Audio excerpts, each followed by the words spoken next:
The worst part about being an amateur necromancer is that no one respects you, not even the dead.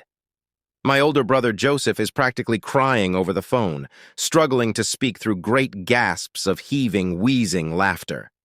After way too many seconds of this, he finally manages to choke out, "Really? Goddamn Mountain Dew?" Irritated, I switch the phone to my other ear, tipping my head awkwardly to pin it in place while I free up my hands for my shovel. It was the only drink left on clearance. Joseph makes a thin, stifled little sound that only darkens my frown. You seriously went to the clearance aisle to buy libations? Where? No, wait, let me guess. Walmart. Wait, no, 7-Eleven. Family Dollar. Tell me if I'm getting warmer. You're hypothermic. Dollar Tree. Joseph howls. Dollar Tree! Fucking Dollar Tree! Holy shit! Ignoring his idiotic guffawing and tucking the shovel into the crook of my elbow, I begin to haul the rest of my supplies out of the bed of my truck, which is only a heavy duffel bag containing everything I managed to scrounge up around the house. In the driver's seat, a pale, skeletal head leans out of the window, glancing back at me. "Do you need any help, Laurel?" the family chauffeur asks kindly. He used to be a relative, I think, several generations removed and raised sometime in the early 19th century, a great-great-great-great-great-grandfather of a sort. Since then, he seemed relatively content to drive us all around in perpetuity, despite our best efforts to convince him to be laid to rest again. "No, thank you, Marco," I say. I don't want to exploit his aging skeleton beyond his chauffeuring, and he is a shockingly sharp chauffeur. "Hey, is Marco there? Tell him I said hi. Laura. Tell him I said—" I pry the phone away from my face and say, "Joseph says hi, Marco." "Oh, well," Marco says, bashful. The exact mechanics of his speech are a mystery to me. The man is only bones. "Of course I'm always happy to hear from Joseph." "He says you're a pathetic sack of shit, Joe," I say into the speaker, and Joseph instantly starts in with his loud protestations, which, I don't really care. I let him finish his tirade, not registering any of the surely airheaded words, before continuing, "And I don't appreciate you constantly belittling me. Just because I wasn't born with the talent doesn't mean I'm not skilled in my own right. Look, Lore, I'm just saying that if you want people to take you seriously, you gotta stop buying Walmart libations and start investing in something that'll, actually take you somewhere." "I can't afford—" Joseph groans. "Maybe it's a sign that necromancy just isn't in the cards, you precious baby magician. Remember what Auntie Gertrude said before Ma laid her back down? In both life and death, I was frequently of the opinion that Aunt Gertrude should mind her own petty, squalling business. She said, and I quote," Joseph continues blithely, "maybe you ought to apply yourself to something more your speed, doll, like elemental talents. And she could be wise sometimes. Maybe if you actually tried to learn how to light candles or catch rain or whatever elementals do, you could finally start supporting yourself independently instead of constantly trying to force a talent that's never going to manifest." By this point, I'm so angry I can barely see. Hands shaking, through gritted teeth, I snarl, "Perhaps if you applied half as much energy into your necromancy as you do into your self-righteous sermons, you could have afforded a wedding ring for Carol that wasn't a piece of shit plastic with a watermelon candy diamond glued on top. Hey, lay off!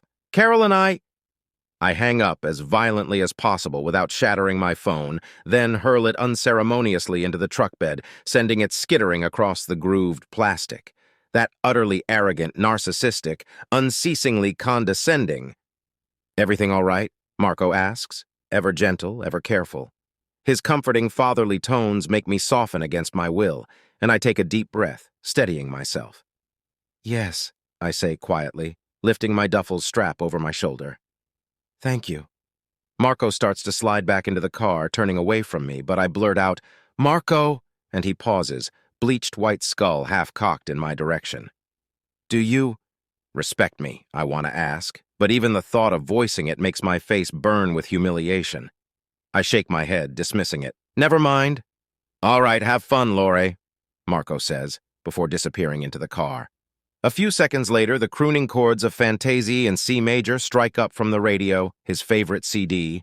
I sigh, shoulder my bag, and march off into the cemetery. "Fun," I mutter to myself unhappily as I pick my way around the headstones, watching my step in the dark. Nighttime isn't strictly necessary for necromantic practice, despite the stereotypes, but most of my family has always done it this way. It's tradition. Fun is a day at the beach. Fun is a carousel. I'm a necromancer. Necromancy runs in my family's genes. It's a talent that goes back centuries, as far as we can trace it, beyond even Marco, though he remains the oldest active member of our family as of yet.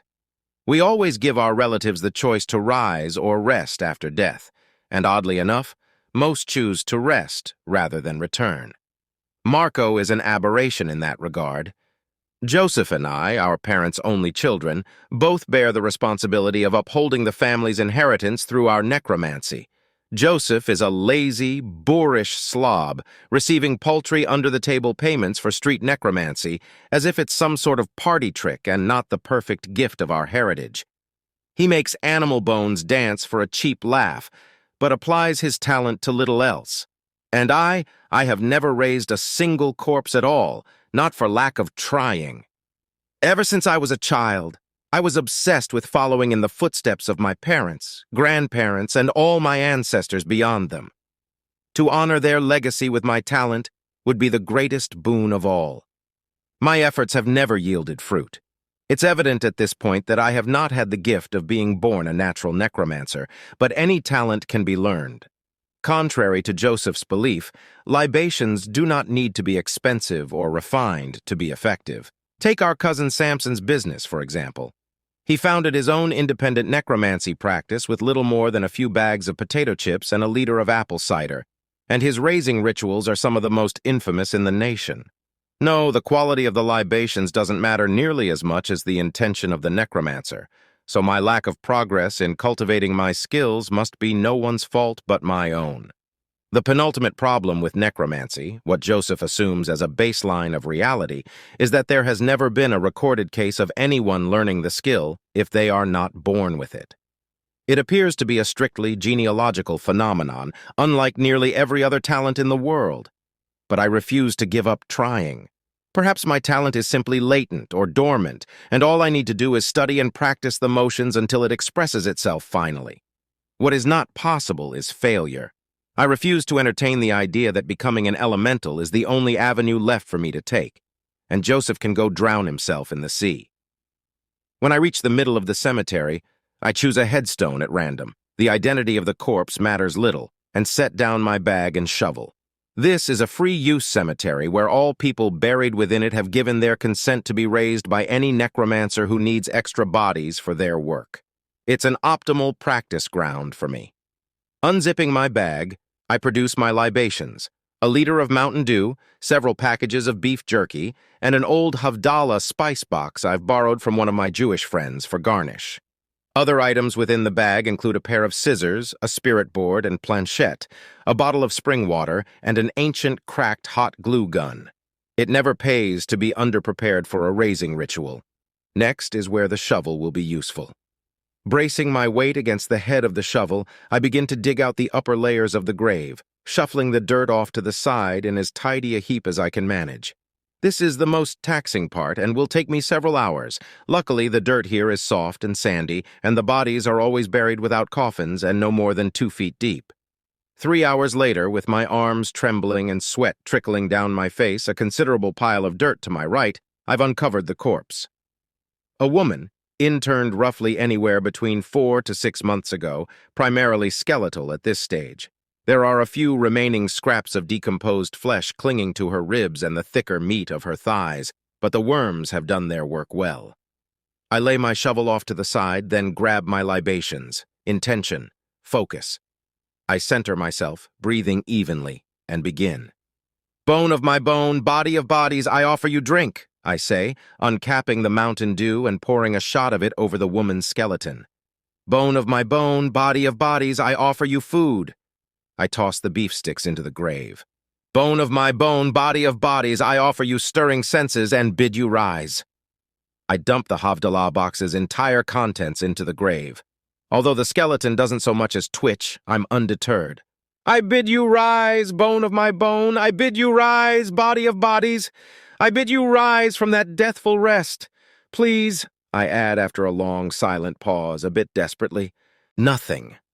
Always, always nothing. I resist the urge to do something incredibly disrespectful, like throw a rock into the grave, and instead I reluctantly move on to my contingency plan, picking up the spirit board and balancing it on my knees.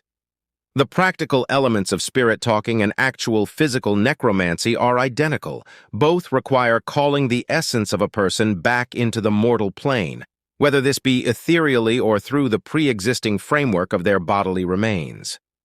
One might assume that giving a spirit their body back to anchor them would be the easier endeavor, but nothing can ever go my way. Spirit talking is just so personal. It makes me uncomfortable every time to call them by name instead of just raising their bones. Bones don't have opinions. Bracing my fingers lightly atop the planchette, I read off the tombstone. Marie Castanueva, I bid you rise. From deathful rest, I bid you rise. Bone of my bone, I bid you... Before I can even finish the incantation, the planchette jerks under my fingers, sliding jaggedly over to F. I hold my breath, unable to believe my luck, and eagerly watch the spirit finish spelling out her response. Fuckoff. My smile fades. What do you mean? I hiss at the board, furious. This is a free-use cemetery. You checked the box on your will that permitted necromantic exploitation. You can't... The planchette skirts to a new letter. Bodyonlyfuckoff. But it's the same principle. I would only be briefly tying your spirit to the bones for the purposes of reanimation. Marie's spirit moves the planchette to no, then holds it fast there, refusing to let me move it any further. After several fruitless seconds of trying to tear the planchette away from her, I let out a short shriek of rage and upend the entire board, throwing the whole thing into the open grave and letting it clatter carelessly onto the bones. Fine. I get to my feet, grab my shovel, and start shoveling grave dirt back over the bones, shaking so hard with anger and disappointment that I can barely hold onto the wood handle, nearly dropping it more than once. Fine, universe, you win. I'm never going to be a necromancer. It's not like I based my entire life and prospects around this one thing. It's not like this is a spit in the face of every successful necromancer my family has ever produced. As soon as the grave is filled, I don't bother packing it back in or smoothing it over. If Marie Castanueva wanted her grave to look nice, she should have let me reanimate her body. I throw my libations and supplies back into my bag, shoulder my shovel, and stalk back to the truck where Marco is waiting. He's moved on to a modern production of Claire de Lune, but he turns it down when he hears me tossing my things into the bed of the truck with a violence that is unbecoming of a woman of my age. So I take a moment of just leaning against the side of the truck with my face pressed into my hands, trying not to cry. When I collect myself enough to climb into the passenger seat, Marco looks sideways at me with what might be concern, but I can't read skeletal body language. We sit in silence for a long time. The soft strains of classical music wafting from the radio give the total void of conversation between us a certain horrible, lonely panache. Have a good ritual, Laurel? Marco asks finally, hesitantly. No, I say, staring straight ahead out of the windshield. I'm thinking about becoming an accountant. I don't think you should do that. Why not? I've ignored the signs for too long. I'm destined for mediocrity. An abacus can't make the planchette spell out expletives. Well, Marco says meditatively, if that were true, I think you would have given up a long time ago. I mean, you've been trying to learn necromancy for 19 years. If you had dedicated that much of your life to any other trade, you would surely be a master by now in anything you chose. But I chose necromancy and... My voice cracks, and I struggle for composure, squeezing my eyes shut. The pain in my chest sharpens. I'm nothing without it. Forgive me, but you've always been without it. Marco lays a skeletal hand on my shoulder, light and unobtrusive. And I think you're quite something. Sniffling, I swallow hard. Then I reach up and place my own hand over Marco's. I open my eyes, blinking away the burgeoning tears, and breathe, long and slow. Okay. Okay? That's my girl. I nod, recollecting myself. You're right. I am skilled. I'm ambitious. I can do anything I want. I can't give up on divination altogether. Thank you, Marco. I let out a rueful laugh, briefly passing my hands over my eyes. God, can you imagine me as an accountant? As Claire de Lune transitions into Dance Macabre, Marco shakes his head in the negative, taking back his hand and wrapping both around the wheel. Certainly not. And thank you. If you chose a non-divining career, I'd owe Joseph quite a lot of money that an old bag of bones like me simply doesn't have. A tense beat. He coughs awkwardly. I probably shouldn't have mentioned that. Very calmly and reasonably, I lift my hands and slam them both hard against the dashboard, making the two-faced, ossified cadaver next to me jump. Jaw clenched, I say, "Drive the damn truck, Marco." "Right, yes, sorry." He twists his bleached white phalanges guiltily and starts the engine, and we drive home in deathly silence.